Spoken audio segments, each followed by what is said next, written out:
ఈరోజు నేను చెప్పబోయే కథ ఏంటంటే ఎప్పుడు మధ్యతరగతి బాధలు, మధ్యతరగతి ఏడుపులు, మధ్యతరగతి బంధువులు పగలు, స్నేహితులతో గొడవలు, ఆర్థిక సమస్యలు ఇవన్నిటి గురించి ఇంట్లో భార్య పిల్లలతో చికాకులు, వాళ్ళ చదువులు, పిల్లలు చెప్పినట్టు మాట వినకపోవడం, వాళ్ళ పెళ్ళిళ్ళు, ఈ డిస్టర్బెన్స్లు ఇవన్నీ పక్కన పెట్టేద్దాం.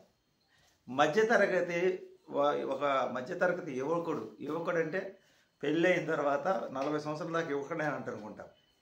ఈ బాధ్యతలు మోసి మోసి మోసి మోసి చిన్నప్పుడు చదువుకోవటము, లేకపోతే చదువు రాకపోవటము, లేకపోతే వర్క్ పరంగానో లేకపోతే ఉద్యోగ పరంగానో చాలీచాలని జీతాలతో తెలిసి తెలియని వయసులో పెళ్ళిళ్ళు చేసి ఏరు పెట్టేసి ఇంకా వాడు ఆ పిల్లల్ని పోషించుకునే క్రమంలో ఈ అత్తమామలతో గొడవలు, బావమరుదులతో గొడవలు, తల్లిదండ్రులతో గొడవలు, లేకపోతే ఉమ్మడి కుటుంబంలో ఉన్నప్పుడు అప్పుడు దాకా ఎన్నో గొడవలు పడి పడి పడి బయటపడతాడు. అమ్మయ్య బయటపడ్డాను, ఇంకా ఉమ్మడి కుటుంబంలో బాధలు తప్పించడానికి పిల్లల చదువులు, ఇంకా అక్కడి నుంచి ఇంటి రెంట్లు, షాపు రెంట్లు, అంటే మాలాగా వర్క్ చేసుకునే వాళ్ళ సంగతి చెప్పేది. ఇలా బాధలు పడే ఒక మధ్యతరగతి జీవికి 40 సంవత్సరాలకి ఇంట్లో భార్య పెట్టే టార్చర్ అంటే మనం కరెక్ట్గా అన్ని ఇవ్వలేకపోయినప్పుడు టార్చర్గానే ఉంటుంది. వాళ్ళకు కూడా అన్ని చెప్తుంటారు కదా, అది మన చికాకుగా ఉంటుంది.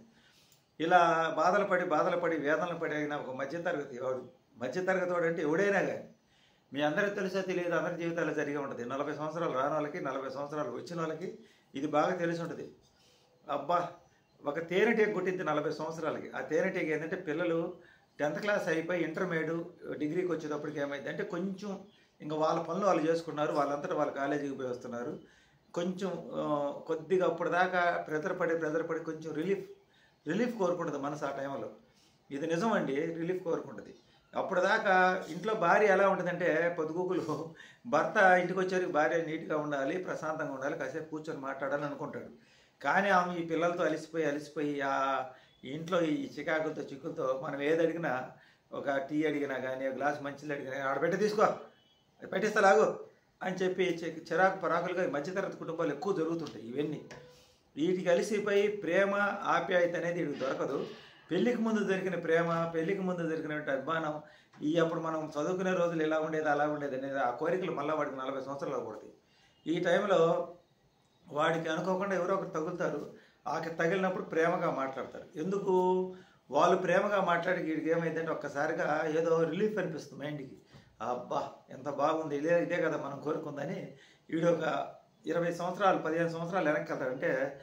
అంటే చదువుకునే రోజులు, కాలేజీ రోజులు చదువుకునే పిల్లలకైతే వెళ్ళి ఇంకా ఆ రోజుల్లోకి వెళ్ళిపోయి వాడు ఊహల్లో తేలుతూ ఉంటాడు. ఎందుకంటే పొద్దుగూకులు ఇంట్లో చికాకులు, ఇంట్లో మనశ్శాంతి ఉండదు.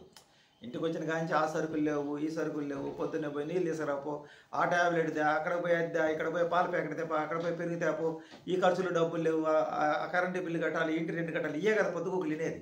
పిల్లల స్కూల్ ఫీజులు, పిల్లలకి బట్టలు, పండగ వస్తుంది ఎట్లా డబ్బులు, మేము పుట్టింటికి పోయి రావాలి, అక్కడ ఫంక్షన్ ఉంది, ఇక్కడ ఫంక్షన్ ఉందని వీటన్నిటితో ఇసుగు పుట్టిన వీడికంటూ ఒక స్వేచ్ఛను కోరుకుంటాడు. ఆ కోరుకునే క్రమంలో వీడికి కూడా తెలియదు, అనుకోకుండా ఎవరో ఒకరు తగులుతారు. తగిలినప్పుడు వీడి మనసులో ఒక రకమైన ఉల్లాసం, ఆనందం. అదే దాన్నే తేనెటీగ కొట్టడం అంటారు. ఆ తేనెటీగ కుట్టిన తర్వాత ఈ తేనెటీగ వల్ల తర్వాత వచ్చే సమస్యలు నేను చెప్తా. ఇంకా వీడే నవ్వుకోవటం, వీడే ఆనందపడటం, ఇంక ఇంట్లో సమస్యలను పక్కన పెట్టడం, ఇలా హుషారుగా హాయిగా ఆ తేనెటీగ చేత కుట్టించుకుంటూ ఆనందపడుతూ ఉంటాడు. ఇలా ఆనందపడుతూ రిలీఫ్ అయ్యి ఉల్లాసంగా తిరుగుతూ ఉంటాడు. అయితే ఆ ఆనందం కూడా ఎక్కువ సంవత్సరాలు ఉండదు, కొద్ది సంవత్సరాలు ఉంటుంది. ఆ టైంలో వీడి బాధలు, వీడి కష్టాలన్నీ మర్చిపోయి ఉత్సాహంగా తిరిగే టైంలో అంటే వీడికి ఈ తేనెటీగ కుట్టిన తర్వాత ఇంక జీవితంలో రాబోయేది పెద్ద కష్టం అనమాట. ఇంకా ఆ తర్వాత వచ్చే కష్టాలు చాలా భయంకరంగా ఉంటాయి, చాలా తీవ్రంగా ఉంటాయి.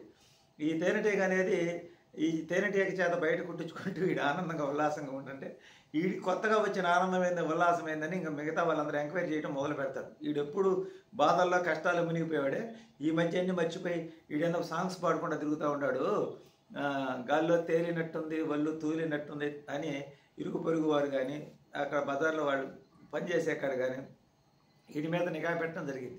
కుటుంబ సభ్యులకి చాలా వరకు అనుమానం రాదు. ఆ తర్వాత కొంతకాలానికి అనుమానం వస్తుంది. ఆ తర్వాత వచ్చిన తర్వాత వాడి పరిస్థితి ఏంటనేది ఇంకా తర్వాత స్టోరీలో చెప్తా. ఇలా ఇందుకే మధ్యతరగతి వాడికి 40 సంవత్సరాలు దాటింది. 40 సంవత్సరాల నుంచి 45 సంవత్సరాల లోపల మటుకు ఒకసారి మటుకు తేనెటీగ కుట్టింది. ఇది ప్రతి ఒక్క జీవితాల్లో జరుగుతాయి, కావాలంటే చూసుకోండి. ఎందుకంటే ఇంట్లో బాధలు పడి ఏముంది పొద్దుగూకులు ఇంట్లో ఉదయం కాంచి నిద్రలేగు, నీళ్లు తేపో, పాల ప్యాకెట్ తేపో, పెరుగు ప్యాకెట్ తేపో, టిఫిన్ తేపో, ట్యాబ్లెట్లు తేపో, ఇంట్లో కూరగాయల డబ్బులు, కూరగాయలు తేపో, సరుకులు తేపో, మధ్యాహ్నం వచ్చేటప్పుడు అది మర్చిపోయచ్చు, ఇది మర్చిపోయచ్చు, మళ్ళీ తేపో.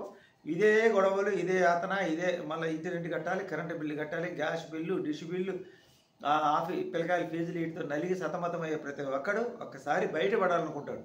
ఆ బయటపడిన తర్వాత ఆ జీవితం ఎన్ని రోజులు ఆనందం ఉంటుంది, ఎన్ని సంవత్సరాలు ఆనందం ఉంటుంది, తర్వాత జరిగే పరిణామాలు ఏంది, వీడి భవిష్యత్తు ఎలా సంకనాగిపోయింది అనేది తెలుసుకోవాలంటే ఇది మొదటి రోజు కాబట్టి ఇది కొంతవరకు చెప్పొదిలేను. చూడండి, ఇది సరదా కోసమే, ఎవరిని నిర్దేశించి కాదు.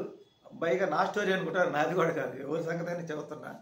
ఇలానే మధ్యతరగతి జీవుల్లో ఒక టైంలో మటుకు తేనెటీగ కుట్టింది. అది 40 సంవత్సరాలు దాటిన తర్వాత. ఆ తేనెటీగ కుట్టిన తర్వాత ఆనందం ఎన్ని రోజులు ఉంటుంది. ఆ తర్వాత ఇంట్లో భార్య కందిరేగలాగా, పిల్లలు కందిరేగలాగా ఎన్నిసార్లు కొడతా ఉంటారు, రోజు కొడతా ఉంటారు. దాని బాధ ఎలా ఉంటుంది అనేది నేను రెగ్యులర్గా చెప్పుకుంటూ వస్తా. తేనెటీగ కథలు, మధ్యతరగతి వాటి తేనెటీగ కథలు దీని పేరు. ఆ తర్వాత ఆ తర్వాత కొడుకులు తండ్రిని ఆదర్శంగా తీసుకుని ఆ తర్వాత పిల్లలు ఎలా ట్రాక్ తప్పుతారు, దానివల్ల జరిగే అనర్థాలు ఏంది, ఇబ్బందులు ఏంది అనేది కూడా చెప్తాను నేను. వీడియో చూడండి, మీకు నచ్చి దీనికని బాగా సపోర్ట్ చేసి బాగా వ్యూస్ ఎక్కువ వచ్చి బాగా నడిస్తే ఈ మధ్యతరగతి తేనెటీగ కథలు చెప్తా. దీంట్లో అందరూ వస్తాయి స్టోరీలు. ఇక్కడ పురుషులేనే కాదు, స్త్రీలేనే కాదు, ప్రతి ఒక్కరి కథలు వస్తుంటాయి అన్నమాట. సరదా కథలు, ఇవన్నీ సీరియస్గా తీసుకోవద్దు. ఇది ఈరోజు వీడియో.